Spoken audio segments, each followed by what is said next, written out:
Mesdames et messieurs, bienvenue dans cette nouvelle vidéo. Et salut. En cette fin d'année, je vous propose de découvrir une machine incroyable. Et encore une imprimante 3D. C'est une imprimante 3D, mais et qui voilà. peut... T'en as pas marre de tes imprimantes 3D, tu peux pas nous montrer des projets, des trucs cool? Oui, c'est vrai, t'as raison. En plus, j'ai plus de place. Mais celle-ci, elle vaut le coup Et d'œil. ça y est, c'est reparti.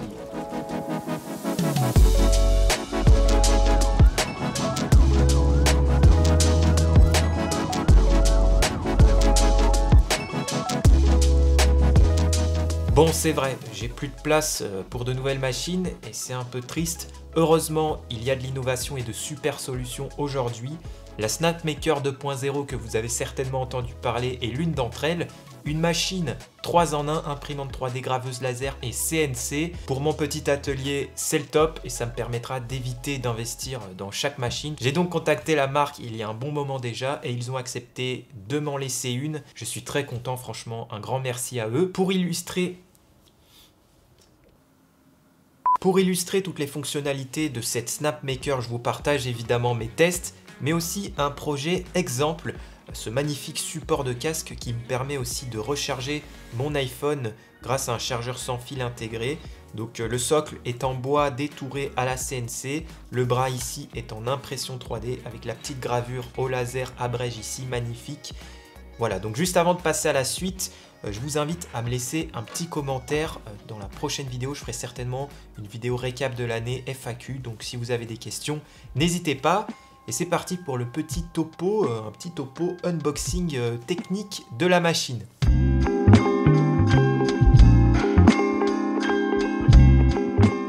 Il existe donc 3 formats différents, A150, A250 et A350. Moi j'ai le plus grand, ce qui correspond à un volume de travail de 320 par 350 par 320 mm, donc c'est hyper confortable. Le montage est moyennement long mais très agréable, tout est soigneusement annoté et organisé, et j'apprécie beaucoup la notice qui est vraiment explicite. On sent qu'on a quelque chose de très qualitatif entre les mains, jusqu'à la clé USB hyper stylée, et l'écran tactile aussi magnifique je trouve. L'alimentation est séparée de la machine, c'est la première fois que je vois ça. Personnellement, ça ne m'a pas trop dérangé, je l'ai fixé sous mon établi avec des supports imprimés et des vis à bois. Snapmaker m'a aussi gentiment laissé le caisson qui est en option d'achat, un réel plus pour moi pour éviter d'avoir des copeaux un peu partout dans la pièce, de réduire aussi le niveau sonore et d'ajouter une sécurité supplémentaire quand on utilise la gravure laser pour extraire aussi les mauvaises fumées. Mais je vous donne mon avis sur tout ça un peu plus tard. Le montage de ce dernier est assez long, je dois vous avouer, c'est un peu moins fun que le montage de la machine et ça prend quand même pas mal de place en longueur. Donc j'ai essayé de trouver la meilleure disposition pour mon utilisation et j'envisage de combler le trou ici plus tard parce qu'aussi mon établi n'est pas assez grand. En tout cas avec les bandeaux LED ça éclaire extrêmement bien, ça envoie du pâté mesdames et messieurs.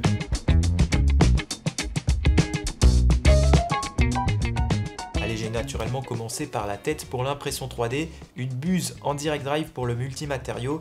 Ça fait super plaisir et j'ai commencé mes tests avec ce filament noir fourni avec la machine. Le slicer développé par la marque s'appelle Luban et franchement c'est hyper intuitif, hein. Il y a les liens qu'il faut à portée de main si besoin et des projets exemples pour tester la machine. Niveau réglage, tout est pré-réglé selon les matériaux et la qualité que l'on souhaite. On n'est pas sur un logiciel aussi fourni que Prusa Slicer, mais c'est propre et le nécessaire est là en tout cas.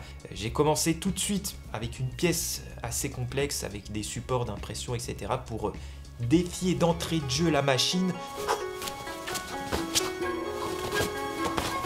Eh, faut se calmer là, hein. Tu t'es pris pour qui toi? T'es pas Hitman, hein. Pardon. La première chose que j'ai remarqué, la nuisance sonore qui est très nuisante. Voilà. L'alimentation et la machine font du bruit.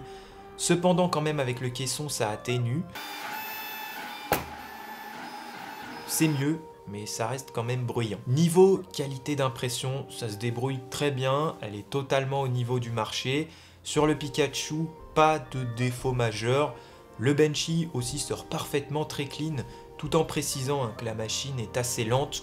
Donc j'ai envie de dire, c'est normal que la qualité est au rendez-vous. Ceci dit, les résultats de mes prints montrent bien que le slicer L'Uban tranche vraiment bien et la ventilation également sur la tête d'impression est nickel. Et sur des pièces plus grandes comme celle-ci, ça n'a pas warpé, les coins sont bien collés au tapis, donc la chauffe est bien répartie. Et en plus le plateau est flexible, faut le préciser, très utile pour détacher les pièces. Globalement, c'est pas mal du tout. J'ai donc commencé à concevoir mon support de casque avec socle rechargeable sur Fusion 360. Et pour le design, je me suis inspiré de ce post sur Pinterest. On peut dire que je l'ai quasiment copié. Eh, t'es nul! Ah, ça va, je t'en donne un à la fin si tu veux. Ah oui, je veux bien, oui. Ah bah, voilà, tout de suite. Au passage, pendant le timelapse conception, je suis en train d'écrire une formation Fusion 360 pour l'impression 3D qui avance bien. Je sais, je l'ai teasé déjà en début d'année, mais voilà, je vais à mon rythme avec ma santé, YouTube, les projets, etc. Et je fais tout pour que ça soit une dinguerie à la sortie. En tout cas, il y a un lien en description si vous êtes intéressé, ça sera abordable, ça sera online, je l'espère, bientôt. Voici le modèle terminé, assez ressemblant à la photo, je trouve, j'en suis assez fier. Et j'ai donc imprimé le pied et le support de socle sur la Snapmaker.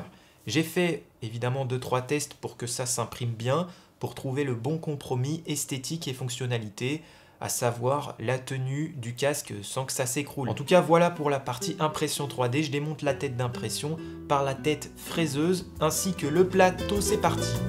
Pour information, le changement d'outil prend environ 10 minutes, il y a une dizaine de vis à dévisser puis revisser, plus la calibration 2 à 5 minutes derrière, donc ça va, c'est assez rapide, mais c'est quand même pas le truc qu'on veut changer 3 fois par jour, on se le cache pas. Le matériau que j'utilise ici, c'est un échantillon d'acrylique fourni avec la Snapmaker et je réalise le positionnement de mon origine. C'est comme pour l'impression 3D, il faut que ça frotte bien la feuille et que ça soit bien centré. J'ai commencé par le projet support de téléphone proposé sur l'Uban, donc une simple découpe vectorielle assez simple. Et là, première constatation aussi, pas mal de bruit et même plus que l'impression 3D. Mais bon, pour une CNC, c'est plutôt normal. Pour vous donner l'info, on est un peu plus au-dessus des 70 décibels avec caisson. Je n'ai donc pas hésité à me procurer un casque anti-bruit. Eh, je peux essayer? Ah, tiens. Stylé. Vous remarquerez que j'ai dû filmer malheureusement avec les vitres du caisson fermées. Sinon, la découpe s'arrête par mesure de sécurité. Une option que l'on peut quand même changer dans les paramètres, mais que j'ai vu un peu trop tard, voilà. Mais au final, c'est plutôt pratique parce qu'on n'a pas de bouton d'arrêt d'urgence de base sur la machine. C'est en option d'achat. Donc voilà, c'est pratique. Une fois terminé, un coup d'aspirateur et je détache les pièces avec ma pince coupante.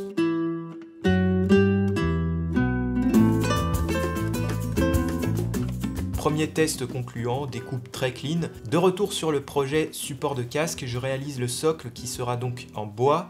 4 opérations de découpe que j'ai programmées sur Fusion 360, car sur l'Uban, on est assez limité malheureusement. Il y a donc la pocket pour accueillir le chargeur sans fil, les perçages pour les vis, ensuite je vais retourner la pièce pour la découpe du contour et enfin les congés. Notez que pour chaque étape, j'utilise différentes fraises. Pour la pocket, j'utilise la plus large possible pour réduire au max le temps de découpe.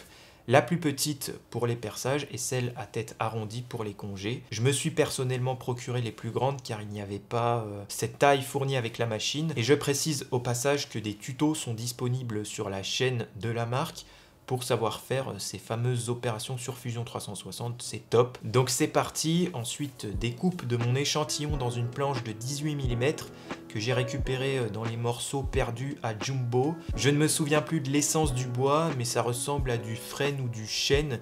Donc pour les connaisseurs, vous me direz.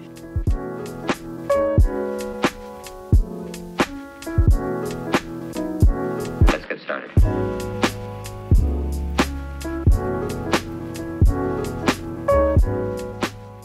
Et j'ai fait ça tranquillement à la scie sauteuse et j'ai tracé ensuite les diagonales pour bien positionner mon origine par la suite. Étant donné que je vais retourner ma pièce à un moment, je me suis servi des pinces pour créer 2 points d'appui et conserver la position de mon échantillon quand je vais faire cette opération.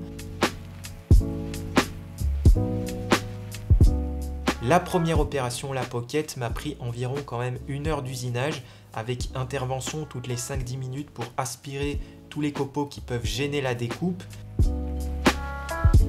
J'ai détaché ensuite le socle du reste avec une scie japonaise, un petit coup de ponçage et c'est tip top. Sauf le petit trou qui était déjà présent sur mon brut, je pensais qu'il serait en dessous, j'ai mal exécuté l'ordre des choses, voilà, c'est pas très grave. J'avais prévu un jeu de 0,3 mm avec le support noir imprimé en 3D et ça fit juste magnifique. Ah bah voilà, bravo, bravo, Merci. super. Ah oui, pardon, le pouce bleu. Pour l'assemblage du bras, manque d'expérience malheureusement, j'ai vissé trop près du bord. Et oui, pour mes prochains projets, je le serai et j'utiliserai plutôt des inserts ou des vis beaucoup plus fines. J'ai par conséquent ici revu ma conception du support en impression 3D pour accueillir les vis le plus éloigné possible du contour. Et avant de passer à la suite et de tout réassembler proprement, je switch sur la graveuse laser. J'ai commencé à faire quelques tests de mon logo abrège pour prendre en main les différents réglages. Ici, en tant que premier essai en vectoriel, c'est déjà très clean, franchement c'est assez bluffant. Cependant pour les autres logos en plein, pour avoir du noir partout, c'est plus difficile de trouver l'ajustement parfait et c'est moins intuitif je trouve que la CNC ou l'impression 3D. Mais bon, au final et après 4 tests de 3 minutes, ça reste très rapide. J'ai diminué la puissance du laser de 100 à 20%, c'était ça qui bloquait et là on a un très beau logo. J'ai donc relancé ce dernier sur le socle en bois.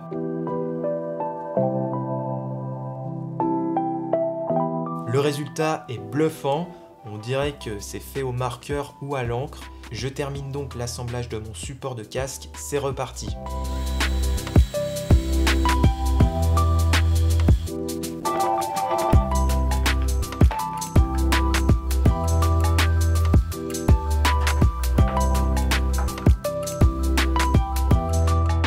Et moment de vérité pour le casque. Ça bouge un peu, mais ça passe. La recharge téléphone aussi fonctionne très bien. Il faut juste bien mettre le téléphone au centre, bien calé. C'est plutôt stylé, mesdames et messieurs. Franchement, cette machine, c'est le grand kiff. J'en suis très content.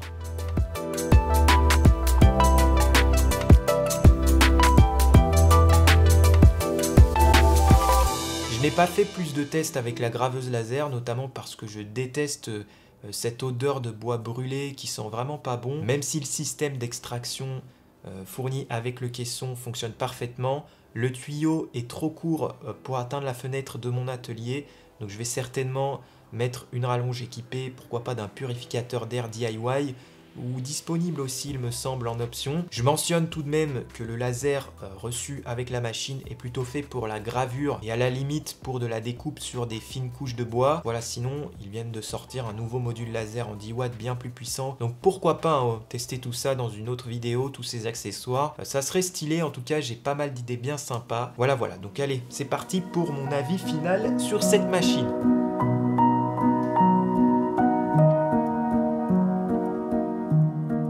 Le 3 en 1 fonctionne magnifiquement bien, chaque module est largement au niveau du marché.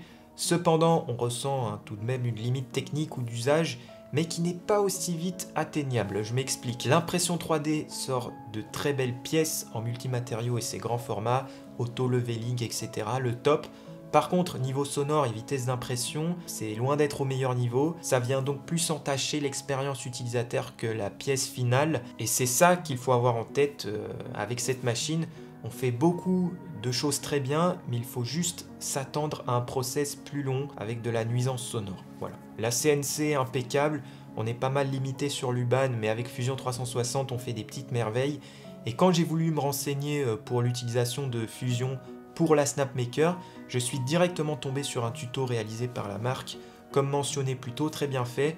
Et là, je note un point que j'apprécie et que je souhaite vraiment souligner, contrairement à la plupart des marques. Ils sont vraiment proches de la commu, écoutent les besoins et réagissent assez rapidement. Ils auraient très bien pu dire non, Fusion c'est Autodesk, nous on a notre propre petit soft, on va pas utiliser l'outil du voisin. Bah non, ils ont fait le tuto parce que la commu l'avait demandé. Donc voilà, la personne même en contact avec moi m'a demandé ce que je souhaitais améliorer sur la machine, etc. Enfin bref, il y a un bel avenir pour la marque, en tout cas l'écosystème est très rassurant. Pour revenir sur la CNC, la limite technique que j'ai rencontrée, c'est le temps d'usinage pour la Pocket, car par défaut, on a un mandrin ER11 de 3,175 mm, donc on ne peut pas utiliser une fraise de diamètre plus grand que cette dernière valeur. Cependant, je me suis renseigné, on peut se procurer du ER11 de 6,35 mm pour doubler le diamètre des fraises et donc de réduire de x2 le temps de fraisage sur certaines opérations, voilà. Aussi, tous les copeaux et la matière qui se dégage, il faut souvent l'aspirer. Donc j'ai commencé personnellement à concevoir un adaptateur pour mon aspirateur qui viendra, je l'espère, s'occuper proprement de cette contrainte. J'ai fait déjà plusieurs tests, mais il me faut plus de temps. Je vous tiendrai au courant en tout cas. La graveuse laser, c'est Kali. J'ai rien à dire, la puissance deviendra peut-être insuffisante pour d'autres projets. En tout cas, il y a un backup au cas où sur le site Snapmaker. Le caisson, si on me l'enlève, ça me ferait du mal. Une fois qu'on en a un, ça devient indispensable et c'est dur de s'en séparer pour la propreté, l'éclairage, réduire le bruit, garder la chaleur pour éviter le warping et pour la sécurité niveau extraction de fumée et pour la vue. Ça m'est arrivé de quitter la pièce, d'enlever mes lunettes de protection, de revenir en les oubliant et là avec la protection des panneaux en acrylique teinté du caisson, il n'y a pas de souci à ce niveau-là, niveau sécurité. De manière générale, cette machine Full Metal Snapmaker 2.0 est bluffante et l'écosystème de la marque est ultra clean. Elle conviendra pour les makers ou passionnés qui souhaitent étendre leur champ des possibles pour des projets, du prototypage, de la prestation, pourquoi pas, mais pas de production ou vente de masse, ça c'est sûr. Cette Snapmaker 2.0 est assez cher, il faut se le dire, c'est pour des budgets, on va dire, semi-professionnel, mais c'est très compétitif, même bien moins cher que d'investir finalement dans 3 machines différentes qui sont à la fois capables et intuitives à utiliser. Pour Noël, en tout cas, Snapmaker fait une belle remise du 17 au 31 décembre. Si vous avez manqué le Black Friday, c'est le moment. Vous avez un lien affilié qui me soutient en description si ça vous intéresse. N'oubliez pas le commentaire pour la prochaine vidéo FAQ si vous avez des questions, le pouce bleu. Et aussi à checker la description avec les différents liens. On se retrouve très bientôt, mesdames et messieurs. Prenez soin de vous. À bientôt. Salut!